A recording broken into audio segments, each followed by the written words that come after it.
como que eu posso calcular a distância entre duas entidades a partir das variáveis numéricas que representam aquela entidade? Então, quando eu falo isso, as variáveis numéricas, se eu for ver o meu data frame e olhar para as várias colunas que compõem esse data frame, eu tenho aqui variáveis numéricas, como no salas por aluno, como QT desktop aluno, como IDEB, mas eu também tenho variáveis como, por exemplo, TP categoria escola privada, que são textos. Eu também tenho variáveis como in acessibilidade com irmão, que são flags, que são binários. Então, eu não posso simplesmente pegar e querer calcular a distância misturando todos esses tipos de variáveis, nesse primeiro momento. Então, num primeiro cálculo que a gente pode fazer, que é a distância numérica, é pegar todas as variáveis que são numéricas da minha entidade e fazer o cálculo de distância. E aí tem algumas fórmulas de distância que a gente pode utilizar para fazer esse cálculo. A primeira delas, e provavelmente a mais importante, é a distância euclidiana. A ideia da distância euclidiana é, dados os dois pontos P e Q aqui, qual que é o menor caminho para ir de P até Q ou de Q até P, que é sempre uma linha reta.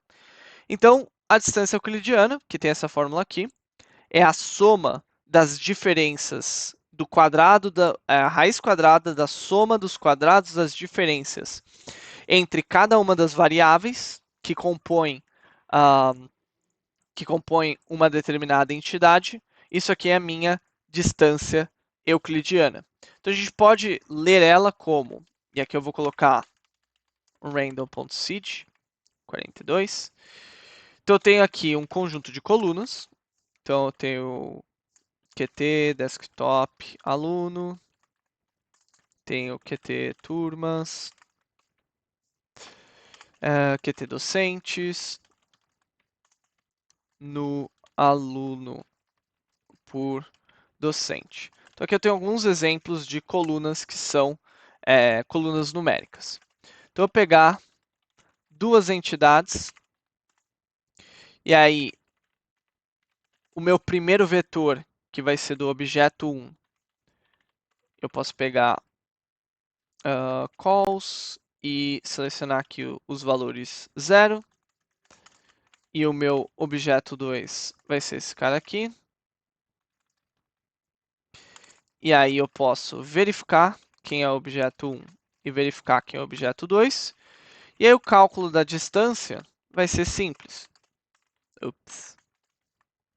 Vai ser o que? A soma dos quadrados. Então, O1 menos O2, que a gente sabe que são arrays NumPy, então eles vão fazer a operação elemento-elemento. Então, é a soma desses caras aqui, elevado a meio. E aqui eu tenho que fechar um parênteses, se não me engano. Ou eu coloquei um parênteses a mais. Blá, blá, acho que está certo. Não, está faltando parênteses. Soma. Ah, tá aqui. Pronto. Então eu tenho o meu objeto 1. Meu objeto 1 tem 21 desktops, tem 38 turmas, tem 45 docentes e tem 22 alunos por docente. Meu objeto 2 tem 27 desktops e assim vai.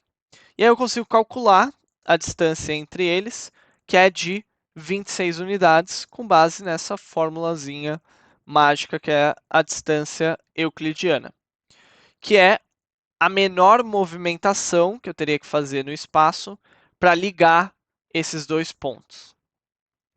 Uma outra forma de eu fazer o cálculo de distância, que é um pouco menos popular, mas também bastante utilizado, é a distância de Manhattan. Ao invés de eu calcular a menor distância entre P e Q, e se eu só puder me deslocar entre as variáveis? Ou seja, o que eu quero dizer? E se, para caminhar do ponto A até o ponto B, eu tenho que mover em cada uma das variáveis primeiro? Então, eu estou nesse ponto aqui.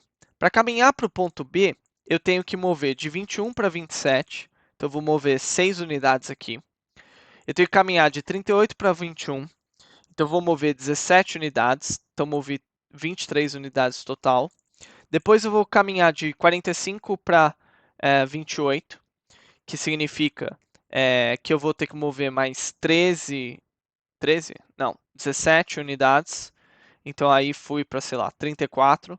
Depois eu vou ter que mover mais 10, então fui para mais ou menos 44. Então, essencialmente, eu estou movendo nessas direções aqui. Eu estou andando de uma variável para o valor de cada variável do ponto A para o ponto B.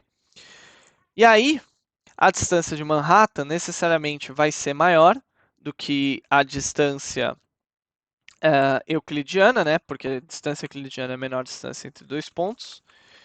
E eu posso calcular ele como essa fórmula mágica aqui, que é a soma das diferenças absolutas entre as coordenadas de cada variável dos dois pontos que eu estou comparando a distância.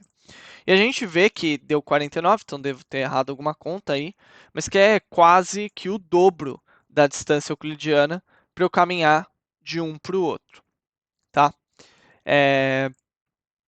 E aí, a gente tem, por fim, a última das distâncias numéricas, que é a distância de Minkowski, que eu nunca sei falar esse nome aí, maldito. Mas se você olhar para a fórmula em si, você vai ver que ele parece ser uma mistura entre o Manhattan e a euclidiana. Então, se eu pensar na minha euclidiana, eu tenho aqui a diferença entre os valores elevado a um número, e aí depois a raiz desse mesmo número, mas eu tenho a soma dos valores absolutos também. Então, a distância entre os dois pontos, segundo essa medida, vai ser a soma dos valores absolutos da diferença das coordenadas elevado a um quociente Q, depois elevado a 1, tirando a raiz desse mesmo quociente Q. Então, estou voltando para as unidades originais das minhas variáveis. Então, se eu quiser olhar para essa distância aqui no eixo cartesiano, eu tenho um ponto A e B. Quando o meu valor de Q muda, muda naturalmente qual é o caminho que eu faço para percorrer de A até B. Então, por exemplo, se eu vou pegar aqui essa fórmula aqui que eu usei antes para fazer a distância de Manhattan, colocar ela aqui. Agora eu vou introduzir o meu quociente. Então, eu tenho esses valores absolutos, isso aqui é elevado a Q, isso aqui é elevado a 1 dividido por Q, certo? Que aqui eu tenho a soma, essa é a minha distância. Então, se o valor de Q for 2, né, vamos olhar para essa fórmula quando o valor é 2. Eu tenho a subtração da distância ao quadrado e raiz quadrada disso. Então, eu cheguei na minha distância euclidiana. Se o valor de Q, por outro lado agora, for 1, o que eu tenho? Eu tenho justamente a minha distância de Manhattan, porque isso a raiz a raiz 1 de um número é simplesmente o próprio número, e o número elevado a 1 é o próprio número. Então eu cheguei na distância de Manhattan. E aí qualquer outro valor diferente disso, sei lá, 0,25 ou alguma coisa como 4, vai mudar o caminho que eu faço, a maneira como eu percorro essas distâncias. Então é quase como se eu pudesse aplicar pesos de como eu faço o cálculo de distância. E é naturalmente que, dependendo do que você quer fazer, dependendo do que você considera como similar, um tipo de distância vai ser mais adequado do que outro para fazer esses cálculos de similaridade. A maioria, enorme maioria dos nossos problemas, a gente vai trabalhar com distância euclidiana. Mas a gente vai ver alguns exemplos onde essa distância, que eu não sei falar o nome, pode ser útil também para calcular similaridade.